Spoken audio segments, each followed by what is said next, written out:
अस्सलामु अलैकुम दोस्तों। हुज़ूर मोहम्मद सल्लल्लाहु अलैहि वसल्लम ने क़यामत की बहुत सारी निशानियां बताई थी। उनमें कुछ निशानियां बड़ी तो कुछ निशानियां छोटी है। आज की वीडियो में हम क़यामत की सबसे बड़ी निशानी यानी दज्जाल के बारे में बात करेंगे। चलिए शुरू करते हैं। हमारे मन में बहुत सारे सवाल होते हैं।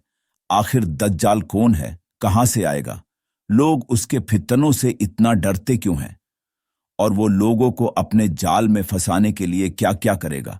ऐसे बहुत सारे सवाल उठते हैं। हुजूर सल्लल्लाहु अलैहि वसल्लम 1400 साल पहले ही दज्जाल के बारे में बहुत सारी बातें बता दी है और दज्जाल के फितनों से बचने का तरीका भी बताया है। दज्जाल कौन है? दज्जाल औलादे आदम में से एक शख्स होगा जिसे अल्लाह कुछ ऐसी ताकतें अता करेगा जो उसके सिवा किसी इंसान को हासिल न हुई। उसे मिली यह ताकतें लोगों की आजमाइश के लिए होंगी। वह यह दावा भी करेगा कि वही खुदा है। उसकी बाईं आंख खराब हो चुकी होगी, यानी वह काना होगा। दज्जाल का मना है झूठा और मक्कार। दज्जाल कैसा दिखता है? दज्जाल बड़े सर वाला होगा। उसकी दोनों आंखें ऐबदार होंगी। दाईं आंख अंगूर की तरह फूली हुई होगी और बाईं आंख पर चमड़ा आया हुआ होगा।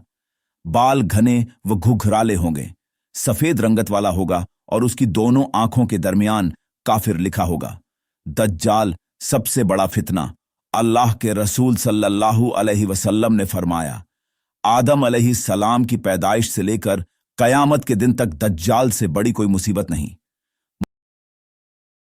मैं तुमको उससे डरा रहा हूं।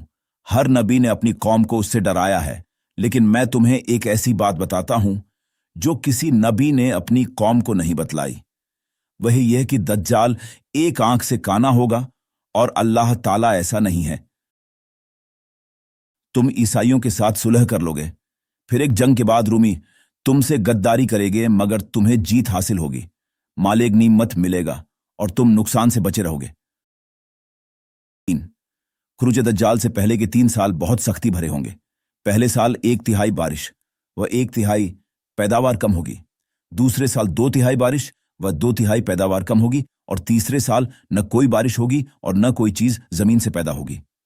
उस वक्त ला इलाहा इल्लल्लाह, अल्लाहु अकबर और अल्हम्दुलिल्लाह का जिक्र लोगों की खुराक का काम करेगा।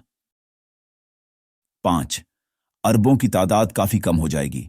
लोग दज्जाल के डर से पहाड़ों में जा छिपेंगे। खुशहाली का फीतना एक ऐसे शख्स के जरिए उठेगा जो खुद को मेरे अहले बैत से बताएगा, हालांकि उसका मुझसे कोई तल्लुक ना होगा। फिर लोग एक ऐसे शख्स को अपना हाकिम बना लेंगे जो इस लायक बिल्कुल ना होगा। इसके बाद फितनों का दौर शुरू हो जाएगा। आदमी सुबह को मोमिन होगा और शाम को काफिर हो जाएगा। ऐसे में जल्दी ही दज्जाल जाहिर हो जाएगा। अबू खुरूज दज्जाल के वक्त मदीना बेहतरीन जमीन होगी। उसके हर सुराख पर फरिश्ता तैनात होगा जो दज्जाल को मदीना में दाखिल होने से रोकेगा।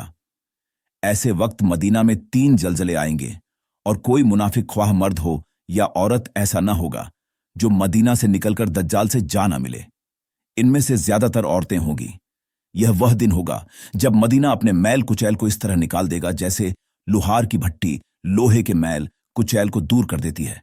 दज्जाल के साथ 70,000 यहूदी होंगे, जिनमें से हर एक ने हरे रंग की रेशमी चादर, ताज व जैवरात से सजी तलवार पहन रखी होगी। जमीन पर दज्जाल की रफ्तार उसकी रफ्तार उस बारिश की तरह होगी जिसके पीछे हवा हो। मतलब यह कि वह बहुत तेजी से जमीन के हर हिस्से में पहुंच जाएगा। वह जमीन में 40 रोज तक फिरेगा।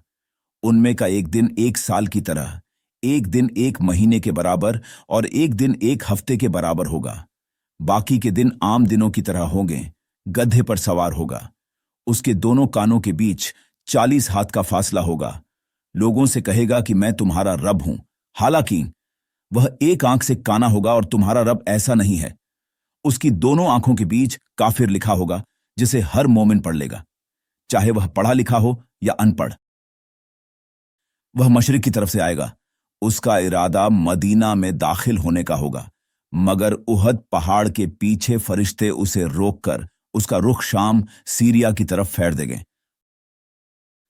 आगे की बात हम पार्ट 2 में करेंगे इंशाअल्लाह। अब मिलेंगे नेक्स्ट वीडियो में।